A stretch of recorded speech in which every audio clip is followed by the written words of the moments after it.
Welcome to the Beyond Atheism podcast, with me, Nathan Alexander, and my co-host, Todd Tavares. Moving beyond questions of God's existence, this podcast asks, what's next in a world without God? If you're enjoying the show so far, make sure to like and subscribe, rate and review, and consider supporting us on Patreon. Today we plan to have a far-ranging conversation about leaving faith, the cost of speaking truth to power, and how the right ideas can be used by the wrong people. Joining us is Eiynah Mohammed-Smith, an author, illustrator, and the host of the podcast called Polite Conversations. In a recent podcast miniseries, Woking Up, she casts a keen eye on new atheism, the far right, and the intellectual dark web. Eiynah, welcome to Beyond Atheism. Thank you for having me. Great to have you. So thanks, Eiynah, for coming on. I guess to start, can you just tell us sort of about your life story? I guess you were born in Pakistan, then you moved to Saudi Arabia, and then to Canada. Basically, yeah, I was born in Pakistan, but I mean, my parents already lived in Saudi, so my mom just went there to have me, and I was like a few months old when I quote unquote moved to Saudi Arabia. So okay. And how long were you in Saudi Arabia? All the way till high school, like till the end of high school, and then we got to a certain age, O levels age, which is like 16, where they said that, I think it's improved now, but there was this whole thing that boys and girls couldn't do co-education after a certain age. And so either you had to choose to go to like an all-girls school after that, or then you'd go abroad. So yeah, life was complicated in Saudi for different reasons, Right. like stuff I didn't even realize, right? That it was so weird until I left Saudi. Right. And Right.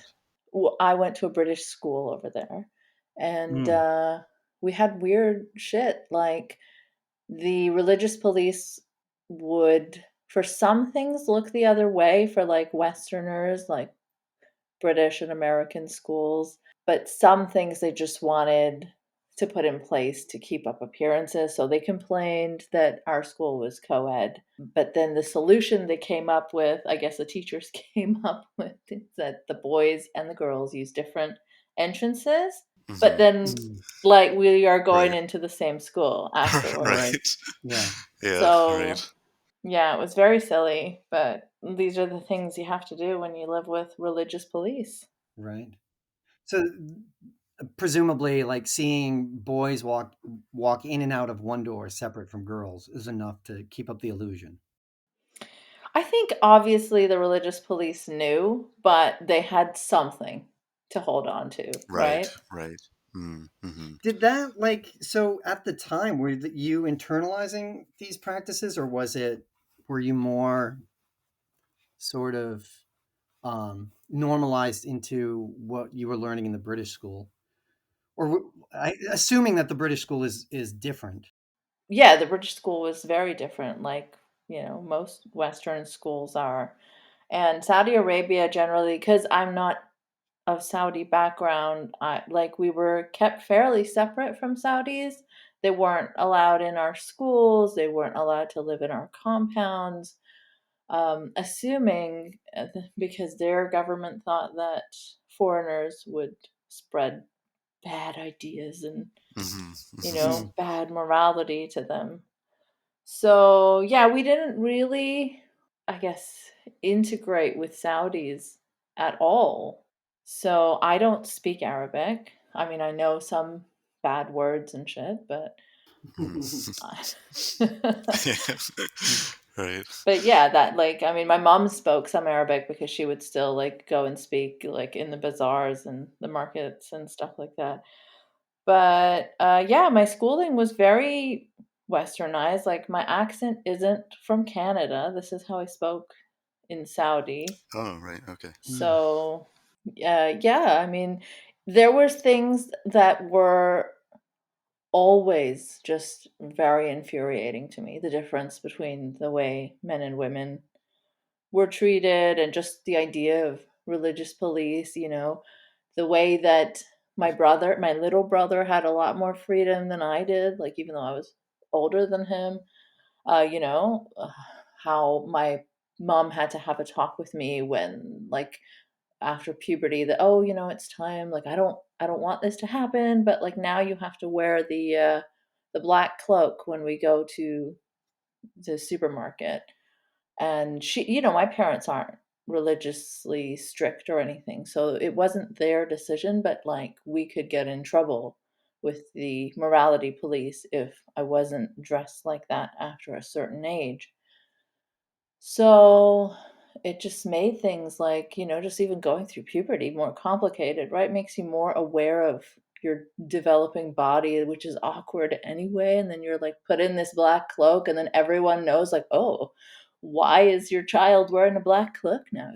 Oh, she's growing up, is she? Oh, you Right. know. Oh, Yeah. gosh. So Yeah. how religious was your family? Were you practicing? Yeah, I mean, you'll like most of the time Muslims are practicing. I mean, there are of course just cultural Muslims, but even like not very strict Muslims, like you'll not encounter many that will say that they're not practicing. Still, like prayer and just like the basic values of like not dating and no sex before marriage, and those things are pretty, you know, even in fairly progressive Muslim families, you'll still have those things. Mm-hmm. So So, like prayer 5 times a day? well, not in my family, Hmm. but yeah, you know, so my dad was always like a secular role model for me. Like he was very outspoken. He is a practicing Muslim, more so now in his older age. But even when I was a kid, like he would always like in the car be talking about how like he hates you know, the Wahhabi interpretation of Islam, and how he doesn't like religious fundamentalists. And um growing up, we had like this photo of a woman in a burqa carrying like a bird cage on her head, like there was some symbolism going on there. Like my dad was very into challenging these types of religious orthodoxies, what while still being a practicing Muslim, but a very progressive one, you know. Mm-hmm. Mm-hmm. So Yeah. yeah, Mm-hmm. I guess that rubbed off on me probably Mm-hmm. more than he would like. Right. Yeah. Yes.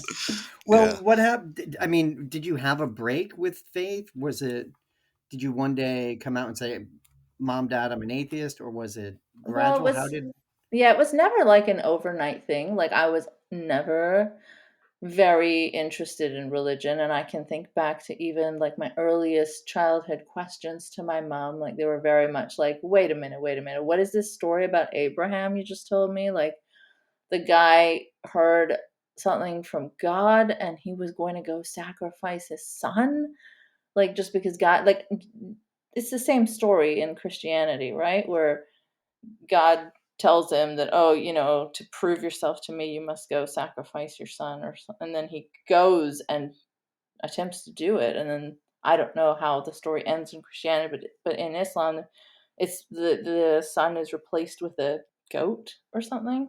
And so that's, yeah. So that was like a symbol of his devotion. And when I heard stories like that, I was always like, what? That's ridiculous. Like, that's supposed to be an example of a good thing, you know? No, that's horrifying. If you hear a voice saying that you're supposed to murder your child, you're gonna go do that? And Yeah, and he goes and does it. It's crazy. And God has to play yeah. it off like it's a prank show or something. Yeah. Yeah. No, no, I was just punking you. Yeah. Yeah. So, yeah, stuff like that didn't impress me, like, even when I was, like, 5 or 6, you know? Or even things like when they say, like, "Oh, God is always watching." I'd be like, "That's creepy." Like, is he Mm. Yeah. watching me when I'm taking a shower, when I'm going to the Mm-hmm. bathroom? I don't Mm-hmm. no, I don't like that. Mm-hmm. Mm. So, Yeah. and then, you know, we had a Quran teacher that would come to our house every day. Wow. Oh, yeah, yeah, yeah. That's what I mean, like, when I say progressive Muslim family, like, these kinds of things still happen. Like, I still went to mosque to learn the Quran, and so, I would find a way to run away. Like I'd get on my bike and just like go into the alleyways and stuff and just hide for hours. And my dad would come looking for me because he's paid this guy already. Could you have to Yeah. make it so difficult? And Right. Yeah. Yeah. he'd be like driving around the main streets in our neighborhood looking for me, but I knew where the car could go. So obviously I'd take my Mm-hmm. bike there. Mm-hmm. So, I mean, it was never a shock to my parents when I came out and was like, you know what? I don't really believe this stuff. It was gradual that I accepted I was an atheist because I think I went through different phases where I was like, oh, I don't believe in organized religion, but I do believe in like a higher power, that Yeah. whole Yeah. Yeah. trajectory. And then you're like, no, Mm-hmm. I really don't. Cause yeah. Mm-hmm. Mm-hmm. Yeah. And so how old were you, like, as this was, or how, I guess, maybe when you first sort of said, like, you don't believe it, like, how old were you? Don't believe in religion or don't believe in Yeah. God. Well, both, I guess. Yeah. I guess the religion thing was probably as early as 14, 15. And then I quickly dipped my toes back into religion when I was having my O-level exams, which are big. Because I was like, okay, let me give this a try. I'm going to pray. I'm going Right. to believe. Yes. And I'm going Right. to hope for the best grades ever. Of course, I studied my butt off too, and I did get good Mm-hmm. grades. But Mm-hmm. I was like, hey, maybe the prayer stuff worked, but that didn't last long. Right. Right. Yeah. Mm-hmm. Yeah. And then how old were you when you moved to Canada? 18. Okay. Uh-huh. And so by Did you? then, are you totally done with religion? Are you self-identifying as an atheist? Agnostic, probably. Yeah. I don't think I actually said the word atheist till I was like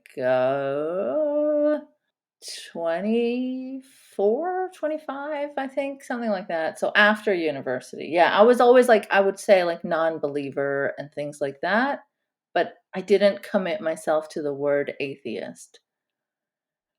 It just seemed like, oh, do I really want to say that just yet? Like, will I ruffle too many feathers? Like, Yeah. Mm-hmm. And Well, when Yeah. did I it ruffle did, feathers? How did your family yes. react? No, surprisingly, my family were just like, it's the same bullshit that we've been seeing like forever, Mhm. They didn't Right. it didn't bother them the jump from agnostic to atheist because I was Mm. already saying I'm a non-believer, so it's all the Yeah. same Yeah. to them. But my Mm-hmm. friends in Canada from uni, who were all very progressive, artsy types, who we all kind of like laughed and joked and made fun of religion together. But once I said I was an atheist, it was a weird reaction. They Really? weren't. Yeah, Mm-hmm. Like that was a bridge Mm. too far? yeah. I felt like they weren't very. I don't know. I Mm. remember we got into some like heated debates and stuff. And did you prevail? Now they're all atheists? you know, since becoming a parent, I have to say it's very sad that you kind of lose touch with your friends that are not parents because in the beginning they kind of try to like invite you like to clubs and pub hopping and all of that same stuff. And you're like, no, man, I Yeah. haven't slept in like Yeah. 4 days. I'm covered in Right. like baby spit. I am not going clubbing. I cannot do it. So it's hard for the two worlds to understand each other after that, I think. And so you just lose touch. I don't know, honestly, if they're Mm-hmm. atheists or not. But Mm. Mm. religion Mm. critical, they all were. Yeah. And I guess, I don't know, if around this time, maybe you were starting to get into blogging. Yes, And then you wrote a children's book called My Cha-Cha is Gay. that's right. Um, and so this is sort of around the same time or, So I started blogging in 2010, I think.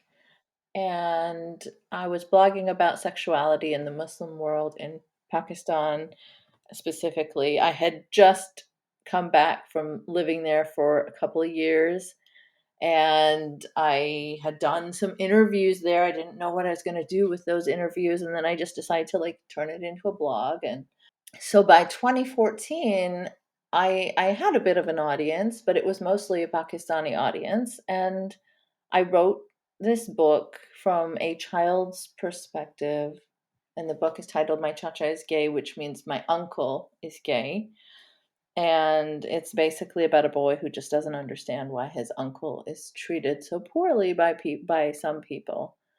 And it's a fairly simple message, but I really wanted to get it across in the simplest way to my Pakistani audience, and it had a much more positive response than I ever expected. Like, I think within the first day it got like 15,000 views, which was big back then. Like, now everything gets like, 60,000, 80,000 views, but like back in 2014, like consider what was considered going viral was a much smaller number, Yeah, that's Yeah. true. Yeah. Mm-hmm. So then, like, people from outside of my Pakistani audience were paying attention to it, and got some coverage in BuzzFeed and on Canadian radio, and it was read in some schools in the GTA, and it caused a lot of controversy.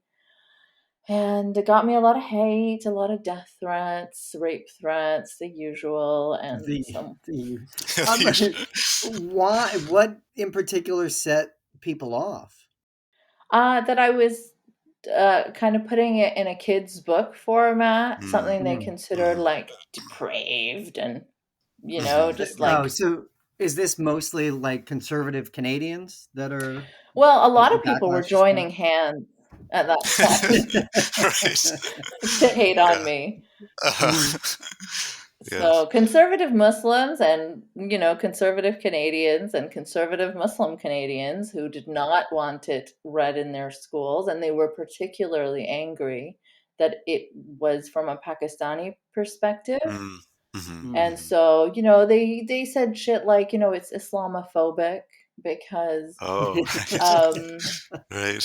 Yeah. because it includes a Muslim kid, and Pakistani culture, like, homosexuality doesn't exist within it. So to act like it does is Islamophobic. Like, it was Wow. just, Mm-hmm. it was That ridiculous. And then on the yeah. other side, the sort of Western conservatives were like, oh, look at her, like, glossing over Islamism and pretending like you can just like act like this could be a Pakistani book where promoting equality and, pretending like homophobia isn't a thing there. However, I wasn't pretending any of that. I was just Mm-hmm. trying to get my message across, and it just got used by both kind of bigots to Mm-hmm. Right. hate Yeah. on me. Yeah. Mm-hmm. Yeah. Yeah. Around sexuality too. That's seems to be a theme with religious conservatives. Oh yeah, they really, really hate sexuality Yeah, it always seems to get stuck in their craw for some reason. and diversity. I mean, and it covered both things, right? Mm-hmm. There Right. you Yeah. go. Yep. Yeah. Yep. And then you Mm-hmm. teach it in schools and they're just going to lose their friggin' minds. And they did.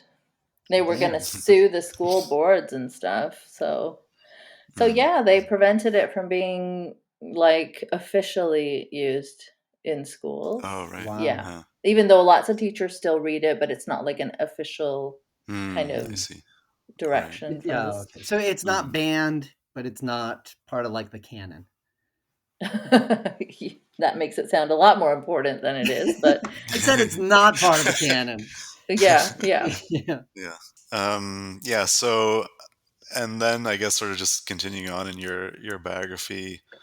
I'm not sure if it's around this time, but like you kind of fall in with the new atheist crowd, or is Yes. that before? No, Okay. no, it's around Okay. this time exactly, because I was so upset by the accusations of Islamophobia, because I Mm-hmm. had tried to be so inclusive and to show it from like a diverse perspective. I wanted it to be from a Pakistani perspective because I didn't like the one-dimensional um, portrayal of Muslims, right? Like, Muslims are always portrayed as these conservative, like ultra religious, even though my children's book it does not mention religion at all. There is no mention of it. Just because the kid is from Pakistan and has a Pakistani name and it uses some Urdu words, that's what they found offensive, because it was tying it to their culture. Wow, that's pretty sensitive. Well, And then don't you know religious conservatives? They are pretty sensitive. looking for any connection. So how did this? So what was the connection then that you found with the new atheists? Well, because, okay, so I had been writing about sexuality and trying to really not get into the full on religious criticism, because most of my audience was Pakistani. So I was trying to be very careful and still trying to communicate these ideas without turning everyone off, even though I had a lot more to say about criticizing religion. I knew that it would immediately just like make people not listen to what I was saying. So I tried to, be very moderate in my critiques and just like gently advocate for secularism. And but then I started getting death threats and rape threats, and even when I was so careful, even when I really barely touched religion directly, but it became harder and harder to avoid, because how do you talk about sexual repression and oppression in Islamic countries without touching upon the subject of religion? So it came up again and again, and people got angrier at me. And then this whole thing with my kids' book happened, and and then there was like so many years of trauma from just growing up in Saudi as well, right? Like growing up as a woman forced into like this black cloak that I never wanted to wear. And even though my parents, are very supportive of me and I can always talk to them about my different points of view or whatever, I still had to do it because of the state. So there's a lot of anger in me about that stuff, and I guess it felt cathartic to come across this scene that was just as angry as I was. But I like, looking back at it, it was people using people in my position. It feels like, like there was a lot of like right wing kind of anti-immigrant types that were really latching on to ex-Muslims and, see, this is why you don't let, Muslim immigrants in. And once that started happening, I was like, whoa, whoa, whoa, whoa, whoa. Mm. This is not what I'm about, So yeah, I think after a couple of years, I started noticing that this was no accident. This was a common theme. And the more I looked into it, like the worse it was. So, people used to tell me, no, Sam Harris, he's a bigot and whatever. And I'd always defend him and be like, no, no, no. People are just offended because they don't like criticism of Islam. And I so wanted that to be true. Yeah. Well, let's But back it up a little bit. okay. And like what was the, I guess, original appeal at first when there's that honeymoon period, Well, presumably? it's good to just like finally find a space to be able to talk about how much you dislike religion, because you've been Mm. holding your Yeah. tongue for Yeah. so long, especially growing up in Saudi Arabia. Yeah. And these are people who had it sounds like they had recently come after you, right? That's Who in are the response to the book. peoples? Religious Well, no, conservative. as I said, because of my blog and my writing about sexuality, people had been coming after me for many reasons already. And just like, experiences in my personal life, experiences with the morality police. When I was a kid, I had seen a morality police guy, like, come after my mom with a cane while we were walking in the market. Like, he was just like swiping it at her ankles. And I was just like, I could not forget that. And so, So yeah. it's great to vent. It's people who I guess are generally supportive, people who aren't death threatening you. And then they Yes. come but then they come to treat you as, well, not quite a trophy. What was I'm Token? sorry. Was it tokenism, or it's Yeah, that's what I would call it. Yeah, and so like what was, yeah, I guess, yeah, what was the sort of straw that broke the camel's back, so to speak, with regard to your move away from new atheism? There were so many straws, honestly, but Right. I Yeah. think one of them was Sam Harris's love for Douglas Murray, the well-known like polished far right guy um, who has lamented the declining whiteness of London, literally. And, his book is, praised by Generation Identity, far right group. It's called The Strange Death of Europe. And he basically just has the same talking points as any unhinged far right extremist. And to see Sam Harris like so into that, I mean, that was like, okay, this is not people misinterpreting. Though I did go through a period like, oh, maybe he just doesn't know enough. Sam, maybe if I just talk to you, maybe if I just give you some clear examples, Sam, here are some very easy things for you. And no, he just wouldn't budge. He doubled and tripled down. And Wow. So here's something that it's kind of a blind spot for me. Like Sam Harris, I don't get it. Like even when he was liked, I didn't understand his appeal. What is it that you he should brings? ask Nathan. Yeah, I know. I have, but I'm looking for another set of eyeballs from this one. Is it just that he like articulates rage against religion very well, or like what does he I stand for think, as a new atheist? yeah. So I don't think new atheist is a thing anymore, really. I mean, it's kind of evolved and morphed into the IDW, right? Which is not entirely consisting of atheists, but the scene kind of joined up with other anti-left, anti-SJW types, and now we have the monster that is the IDW. Well, even that is kind of fizzling now, and who knows what shape it will take. But they're always doing the same thing. That's the point. Whether they are new atheists or IDWers or whatever their next form will be, is that they are polishing up Tucker Carlson and Breitbart talking points and kind of sneaking them in with a more shiny veneer of science and reason and logic. And it's so funny because half of these people now, because of the pandemic, have been exposed as the most anti-science people ever. Yeah. Mm. Yeah. No, that's true.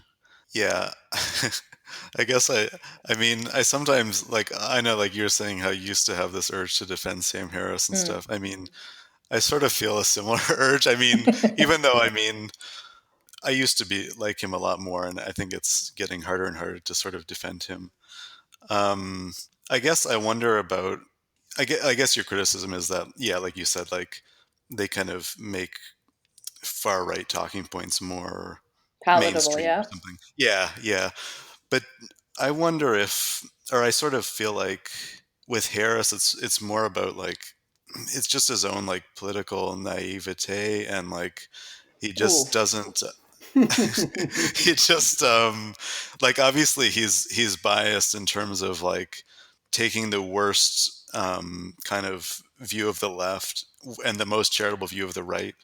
So it's I mean And that's naivete? I think it's I mean well I think it's his own bias. I mean but I guess the question is like do you think he is knowingly doing this like trafficking in these far right points like is he doing it on purpose basically or is it by accident, I guess. So I think it's a couple of things. I think he definitely believes these things. It's not that he's just like doing it for attention or for money, even though he is kind of very into saying controversial and contrarian sounding things and getting attention for it and then acting surprised when people are pushing back at it. What do you mean you're angry at my in defense of torture article? Right. Yeah. Um, Yeah, but he definitely believes these things. He's definitely passionate about these things. He thinks he's some kind of noble truth seeker, and the left is just too, I guess, tribal and just Right. politically Yeah. stupid and just not rational enough to consider these things reasonably.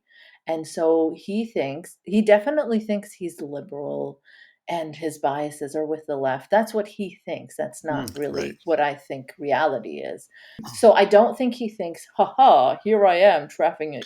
trafficking in far right ideas secretly.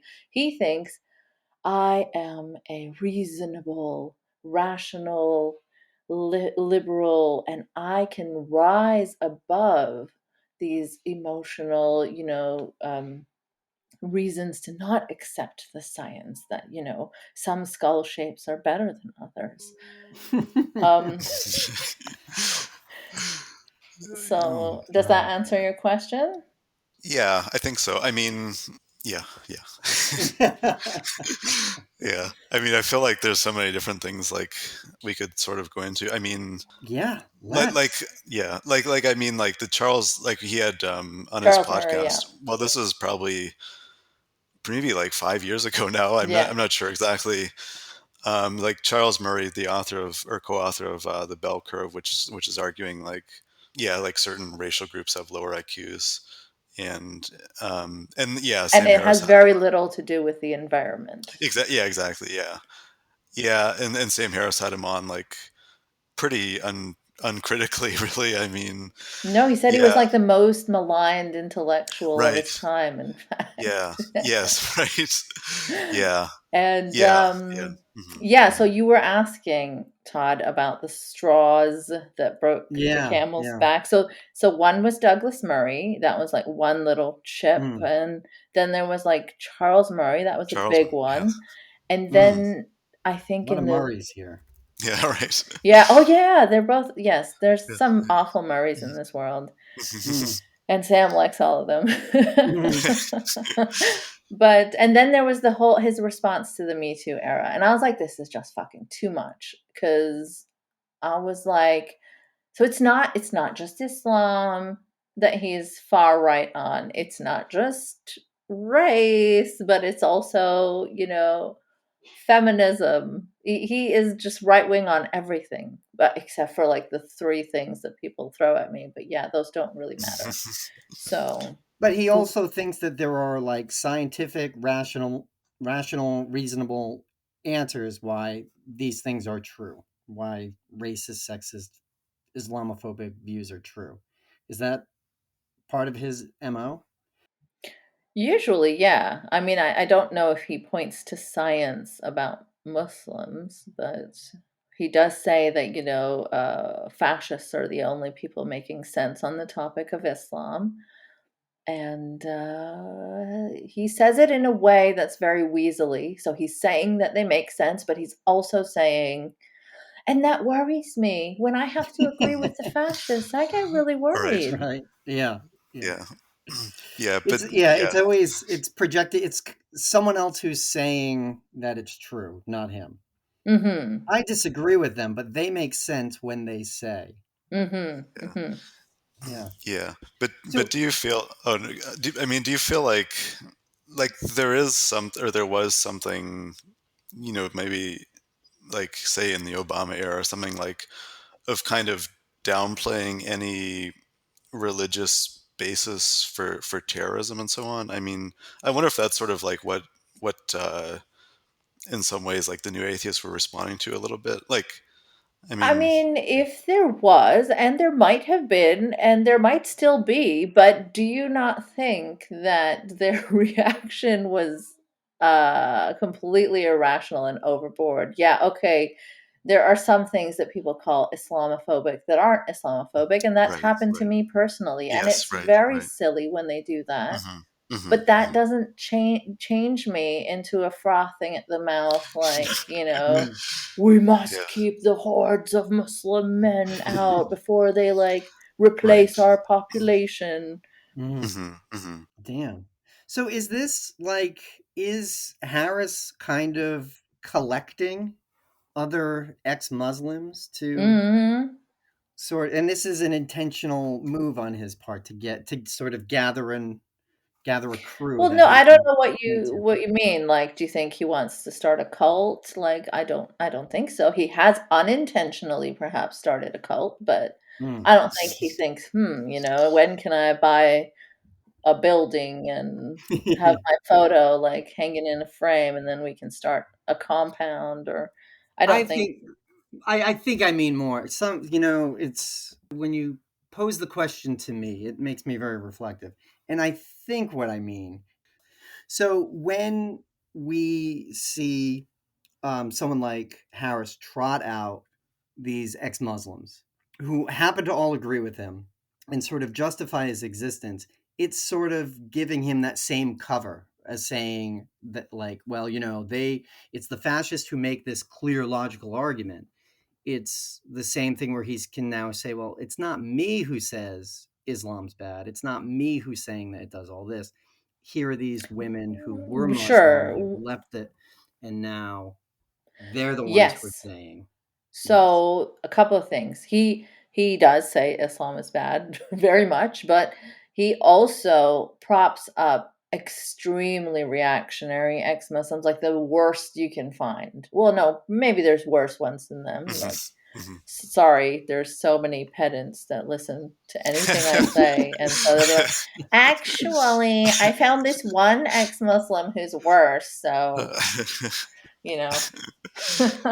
I remember once when I put something on Twitter and I was like making fun of Sam Harris, like, oh, Sam Harris put out this silly like 8-minute clip saying blah blah blah, and someone actually came into my mention saying actually it was 8 minutes and 52 seconds, and it was like, oh God, okay. Yeah. Yeah. So it's those types of people Yeah. have to Mhm. I have to clarify these things for. But anyways, he Yes. props up some extremely awful, awful ex-Muslims. There's who can get away with saying things that he perhaps couldn't, and he recognizes that fact certainly. So there's this one who he has referred to as his hero. She is like, oh, well, she compares Muslims to Nazis. She says Islam is worse than Nazism, and then she always like says, there were some moderate, there were some like Nazi grandmothers, and you don't hate them all, but they're still Nazis, and then she draws that comparison with Muslims. Or she says something like, every KKK member didn't do violent lynchings, but there were still KKK members. Here's how we should think about Muslims. And it's like, fuck no, that is extremely dangerous, And these are the types of people he's propping up. I mean, there's a lot more moderate ex-Muslims, and he will not retweet like those kinds of tweets that are like Mhm. more progressive sounding, Mhm. that Mhm. Mhm. are concerned about anti-Muslim, or he will, but he will retweet them from these reactionary Quillette types. So how do we make that differentiation Oh, it's in the sense of, like, how do we avoid Islamophobia while still allowing ourselves to be critical of religions? it's, don't fetishize ex-Muslims. They aren't always right about what they're saying, and they don't have a license to basically say anything they want, and not be bigoted. Like, recognize that bigotry can come from them too. It's like Candace Owens, right? It's the same exact move that the Fox News crowd will pull when they hold Candace Owens up and say, "Well, look, she doesn't think racism is a big problem." Or so it's like, learn to recognize those patterns. I guess it is complicated because, like Ian Hersey, Sam also pulls this a lot, where he claims he hates identity politics, and then Mhm. he Right. always throws the identities of his like people of color Yeah. friends out there to Yeah. Yeah. shield Yeah. himself. Yeah. Mhm. So Mhm. he'll be like, these people, they said Ion was bigoted or racist. There's like these two white girls at a talk that I was at where she was saying something about Me Too. She was like, well, we need to differentiate between Harvey Weinstein and lesser Me Too stories, which is another line that Sam has. And nobody's it's a straw man too. Like nobody's saying like treat every ass groper like the worst serial rapist. Nobody's saying that. Yeah, yeah. So he's like, and these two white girls were like, just like they walked out when she started this, and this Somali, they wouldn't take this Somali woman seriously. It's like, Sam Harris, you don't like identity politics, remember? Yeah. That's one of the weakest identities, is the identity of the person who doesn't like identity politics. Right. Yeah. Just on the like the as ex-Muslim thing, I mean, it does seem like, I think, like there's a lot of ex-Muslim women who seem to have like fairly prominent voices, like, and they're all sort of like right-leaning. Yeah, why do you think that is? Well, I think it's a matter of like, that people like Sam Harris give those ones, like, they amplify their voices a lot more. I mean, I'm sure that I'm sure that it's not the case that most ex-Muslims are right-leaning. No, that's not. Yeah, that's not the case. But it's the ones that are given prominence. Yeah, those are the people with a certain type of politics. Yeah, right. A very useful type of politics for certain people. It's almost like there's a structural bias built into it. Well, on the counterpoint to that, though, is that it seems like the balance of that would be sort of the center-left moderate celebration of multiculturalism and depictions of practicing Muslims engaging in Western culture, right? Like I don't have any concrete example of this, but this is where my mind goes, right? We would see a picture of a woman in a hijab, holding an orange at the supermarket, being like, see, everything's peachy keen. Yeah, and the hijab is a very complicated thing to talk about as well, because of how politicized it's become and because of the baggage that it carries, right? So for me personally, there's some hijab related sort of, I guess, people trying to romanticize it, or I know that they're trying to do it because of the extreme bigotry that very visibly Muslim women face, and that's absolutely what you should do, is to defend these women. Like, you can agree with them like on the practice and all of that, but that shouldn't come into society saying that this is not okay to target these women, So, like, in the Trump election era, there was this Shepherd Ferry poster. I don't know if you remember, with like a big, like, with like a woman in a hijab, a U.S. flag hijab, and it got a lot of. Oh yeah, right. Yeah, I remember that. Yeah. It got a lot of attention. People were like, "This is awesome," and I guess it was meant to be like a counter to the Trump narrative, where he wanted to put Muslims on lists and shit. Like, so I completely understand that. I completely understand the motivation and the desire to do that, and we should be, um, protecting and defending minorities and normalizing diversity in this way. But the hijab carries so much baggage for me personally that I find it upsetting when it becomes like synonymous with anti-bigotry. So like, to oppose Trump, you must celebrate this hijab. And it's complicated. It's harder for someone who is sort of outside even more, because how do you even dip a toe into that conversation? Right. Yeah. But for me, I can say that I don't like it becoming synonymous with progressive and all of that. But I do understand when people want to defend Muslim women in this way, because they have been targeted pretty awfully. So I'm not going to be raging about it online. I understand there are different contexts and different countries. Like, this is not Saudi Arabia. We're a very multicultural, diverse society, and we all have to learn to live together. Just because you defend someone's right to wear their hijab doesn't mean you're signing on and agreeing with everything that the hijab represents. So I think in terms of advertising, we should be normalizing hijabi women. They should appear in ads like any other Canadian or American woman would. But when it comes to like Barbie dolls, I find it extremely cringe when there's like a hijabi Barbie. Oh my God. Yeah. Is that a Because thing? yeah, it is a thing. Wow. I don't think that modesty garments should be a thing in children's toys. But then it becomes further complicated because like far right types have taken that to such a disgusting level. Like even atheists, like they would put out these memes of like the hijabi Barbie like all bruised and beaten. Oh, right. And like haha, this is the Islamic Barbie, you know? And it's like, this is gross. So it's just become a very difficult conversation to have. Mm. Yeah, yeah. I sort of feel like in things like the Women's March and things, like there'll sort of be like artistic renderings of like different women and like sort of diverse women.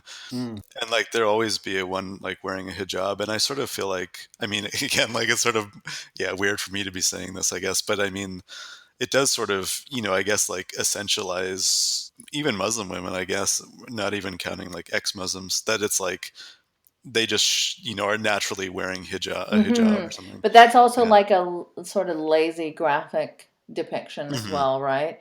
And Yeah. so things that I've blogged about before are also like, hey, how can artists depict Muslims that are not wearing the hijab, that you could, I Yeah. don't know, do like a necklace that is like a crescent, or I don't know. It's harder, definitely. It's harder. Maybe it won't be noticed as much. So I do understand how it's like a short form to convey the message that, hey, we have to accept all kinds of diversity. But I am conflicted about it at the same time. I do think in certain contexts, as I said, like in advertising and stuff, like we should absolutely include all kinds of people that exist in society. But we should not romanticize a garment that is still being used to hurt people still.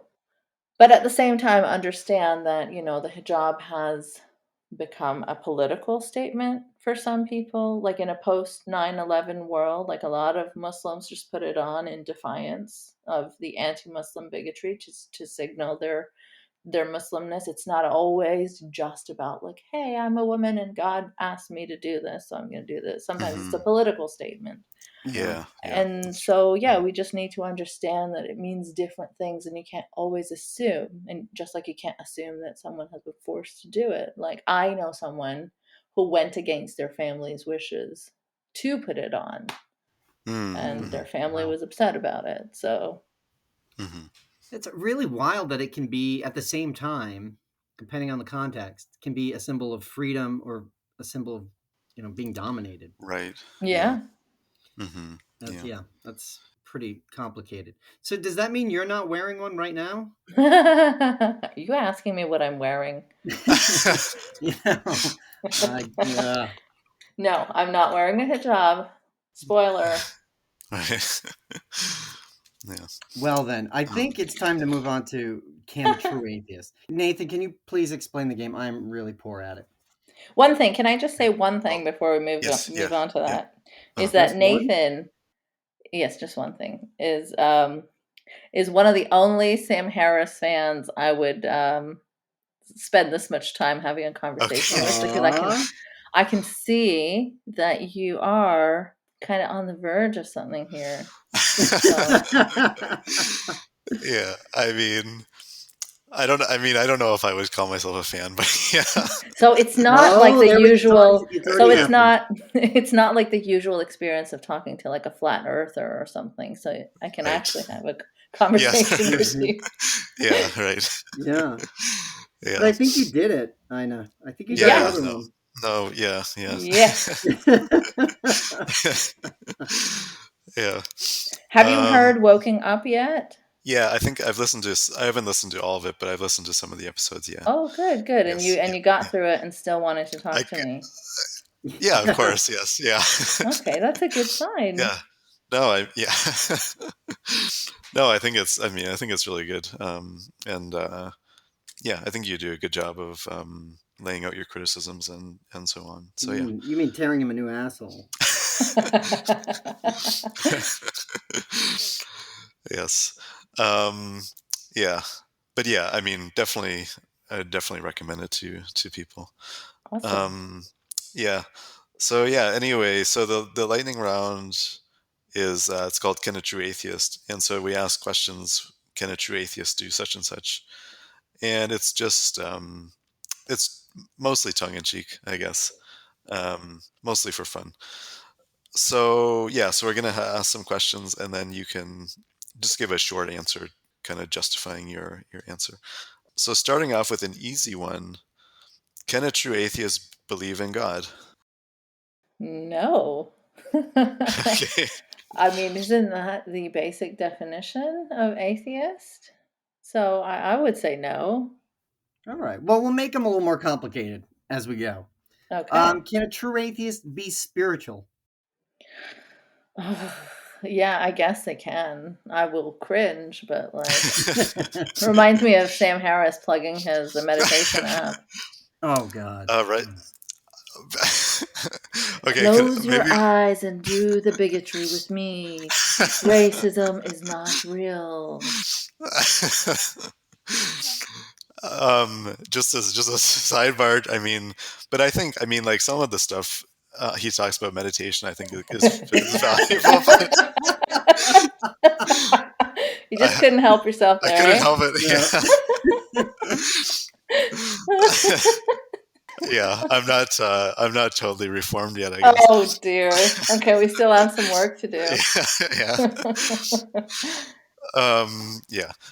So, can a true atheist say "bless you" when someone sneezes? Sure, unless you're an edgelord teenager or Yeah. a new atheist pedant, I suppose you certainly can. Just a quick, sorry, quick follow up. Like in Urdu, what do you say when someone sneezes? Like, is there a religious Oh connotation yes. with it? Oh gosh, yes. There's everything is religious. It's like you Oh, can't say okay. hello without being religious. Oh, right. Okay. Yeah, it's very annoying. Okay. Yeah, you say Alhamdulillah, which is something God. I don't know, something to do with Okay. God. That's I'll it. have to Okay. look it up. Hmm. Oh, is it over to me? Okay. Can a true atheist believe in evil? Yeah, sure, sure. Yeah, these are easy. Okay. Can a true atheist litter? Can a true atheist litter? You. I'm trying to think of. Ooh. I mean, yeah, I guess they can because there's many terrible atheists out there, so they can do all sorts of terrible things. Hmm. Yeah. Okay. Can a true atheist prefer one religion over another?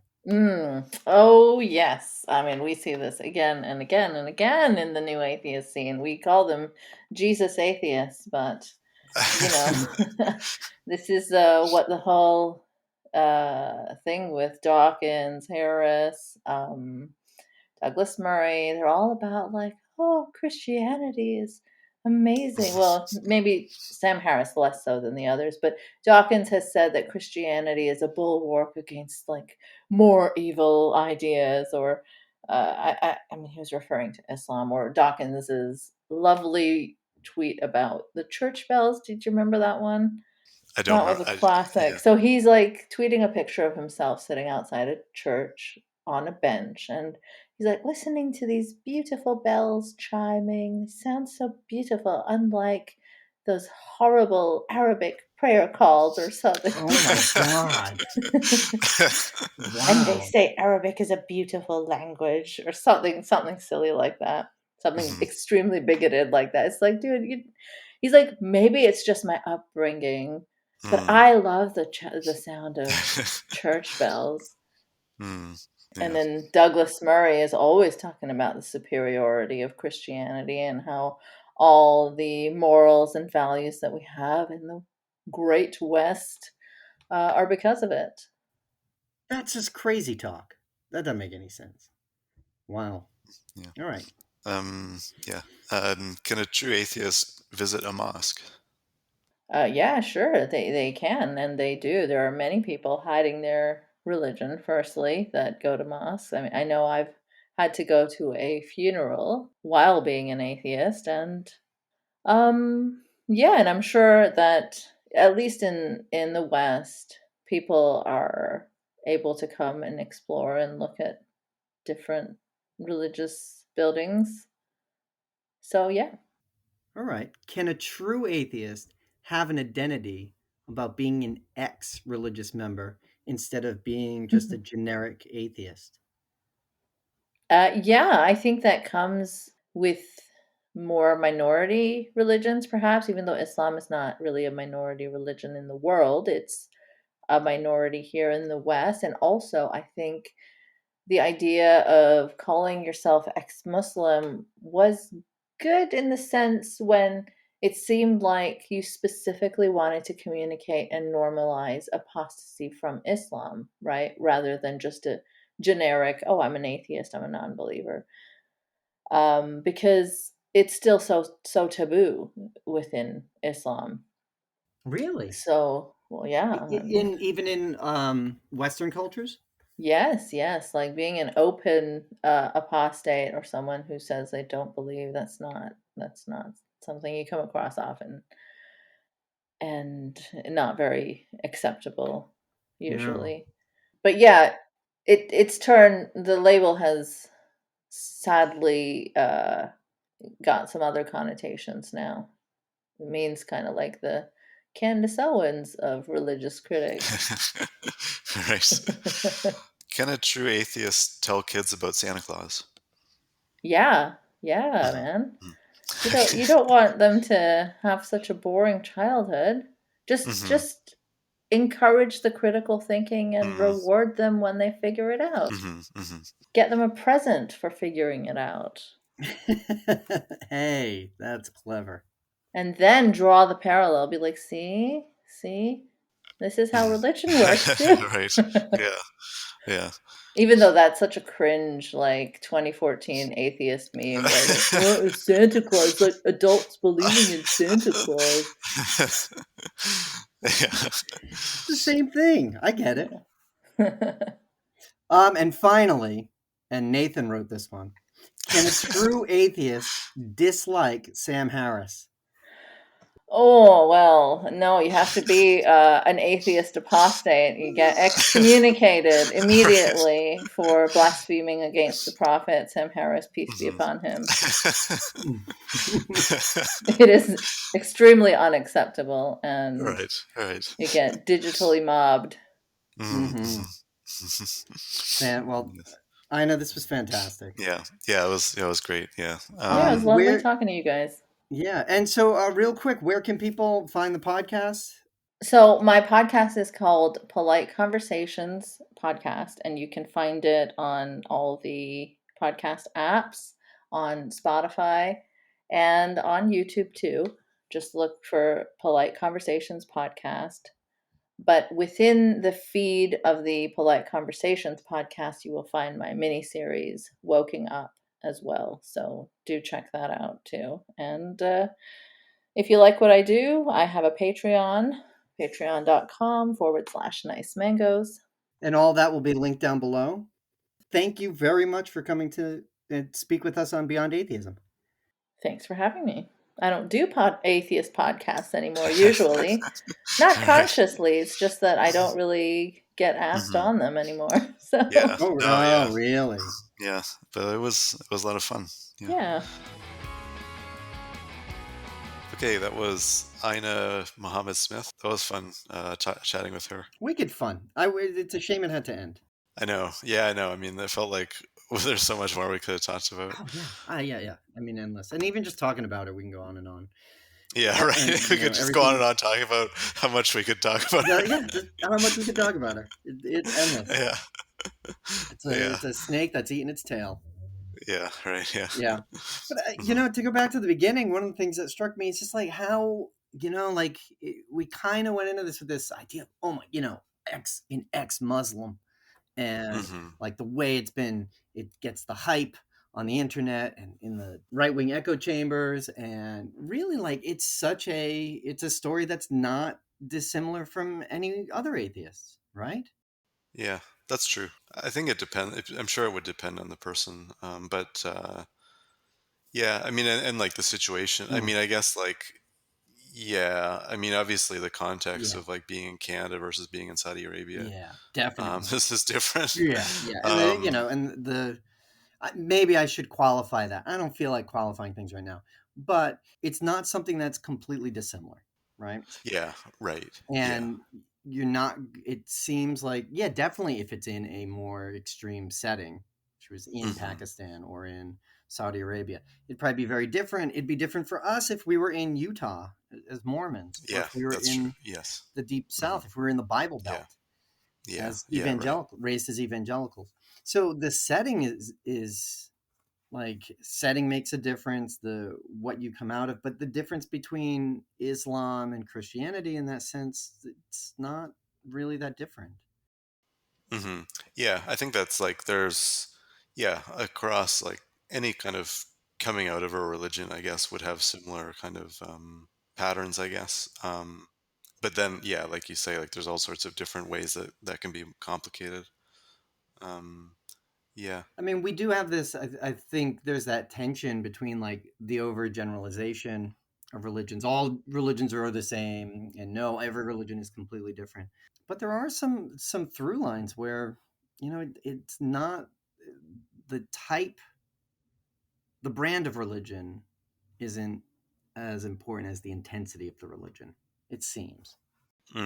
Yeah, that's probably true. Yeah. Yeah. I mean, another thing is just like she was saying about her family that they weren't super strict, and like she said like her dad was, yeah, not like an atheist or anything, but like was still like, I guess she saw him kind of like questioning some of the other more extreme aspects, I guess, Right. And I mean, like, other I'm religion. sure, like, it doesn't matter if you're a Buddhist atheist or a Christian atheist, Jewish atheist who left Orthodoxy, something like that. Those stories are going to be similar, if not, the same. So this is, in terms of generalizability, like recognizing that for atheists who were raised in a faith, that we have a commonality and that Hmm. we're not Yeah, divided definitely. by these labels. Yeah. And so that sense of like ex-Muslim, definitely a part of an identity, definitely shapes who you are, but it doesn't diminish the commonality we share as atheists.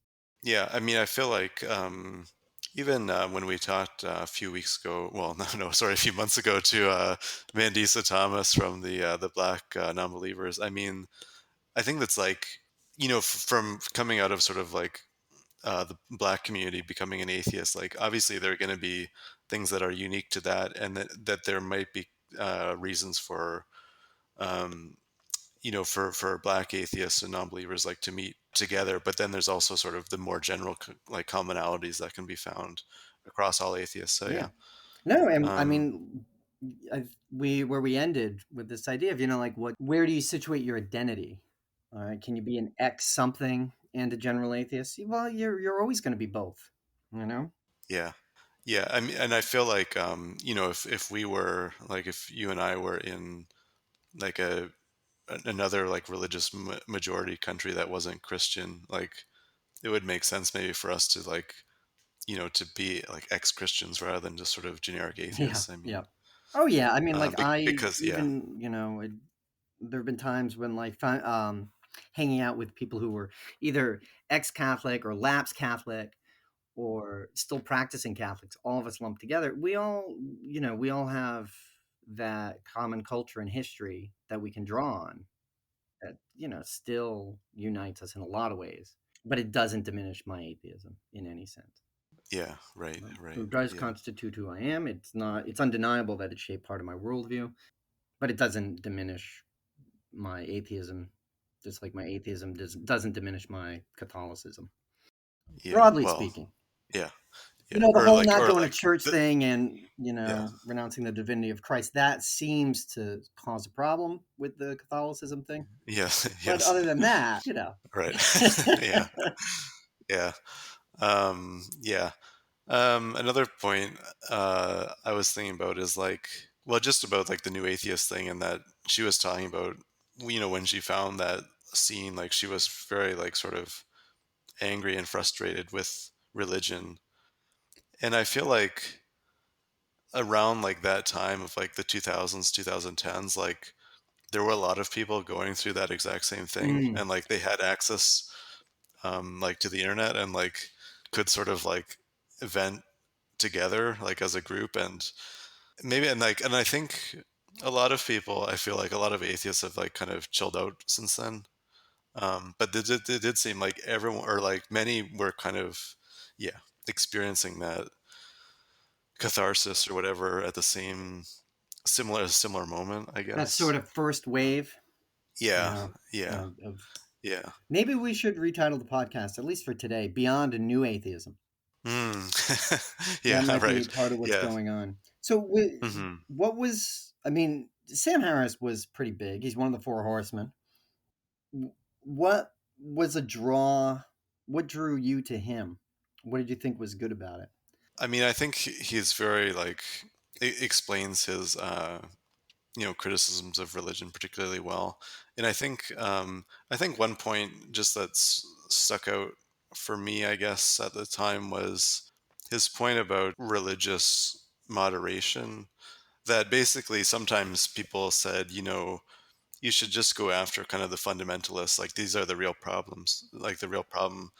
But I think his point was that, well, like the fact that, there's religious moderates who nonetheless say, like, okay, like we shouldn't take the Bible completely literally, or we can mostly allegorical or whatever. But nonetheless, like there's still something special about Revelation, and we should still, like, believe in the supernatural. And I think he was sort of saying like this kind of gives cover to the fundamentalists, because they sort of swim in a sea that is sort of like normalizing like supernatural Right? It beliefs. validates their claims, or at least validates the Hmm. possibility of their claims.